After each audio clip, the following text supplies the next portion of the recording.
Hey, what's going on, everybody? It's Yo from SubiSpeed again. We've got our 2015 WRX up in the air. We've got it up in the air because we got to get new lower control arms installed on the car, because we've got it lowered on HKS Hypermax coilovers, and we've changed the suspension geometry back here. So we need to get these adjustable lower control arms in, because the OEM arms don't give you any camber adjustment. We got to get those installed so we can get this back into spec. So today, we're going to install SPC lower control arms. The SPC arms have a slotted adjustment, so you can move this back and forth to get that alignment back in spec. So let's take a look at what's going on back here.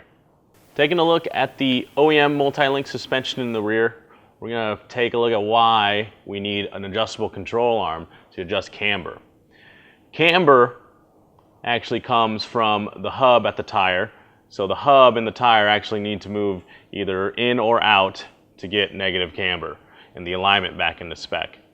You can't do it from a top hat because of this multi-link suspension, because if you did it from the top hat, only the suspension would move back and forth. You actually have to have the hub move, which with the adjustable control arm, we'll either push it out or pull it back in to get that alignment back into spec.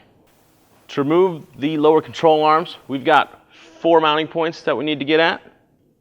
2, 3, 4 there, and these are 17 millimeter on the 3, and then the one for the end link is a 14 millimeter. We're going to use air tools to break these off.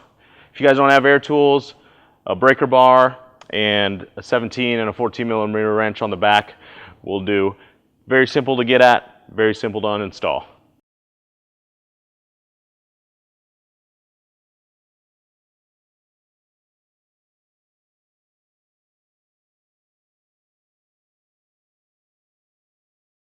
For install, first up, you want to get the bushing side into your subframe, and we're going to utilize all the OEM bolts except for on the slotted one. We're going to use the hardware that SPC gives you.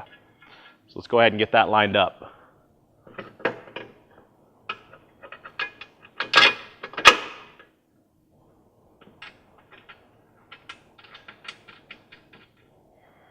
Once that's there, go ahead and get everything else lined up there.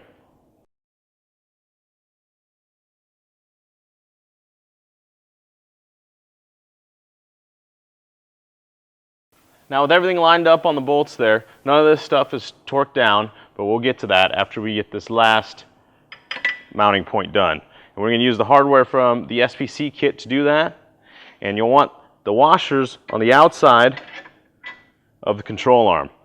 So we'll place that. There's only one way these can go because of the flat side of the bolt there and the washer, and we'll get this set up. With the SPC hardware lined up, we are set up at max camber, which this bolt is all the way to the outside towards the hub. As you can see, when I rotate the bolt in the back, this moves the hub towards the inside, which will take away camber. So this might be 0 degrees or even a positive degrees depending on your suspension geometry at the time.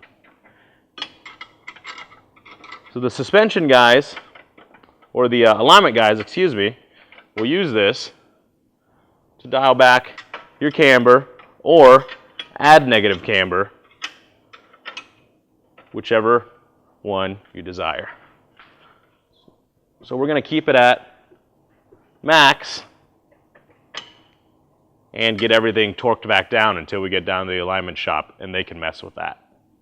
With that wrapped up, everything torqued down, next step is to obviously get the wheels installed and go straight to the alignment shop to get this stuff back into spec.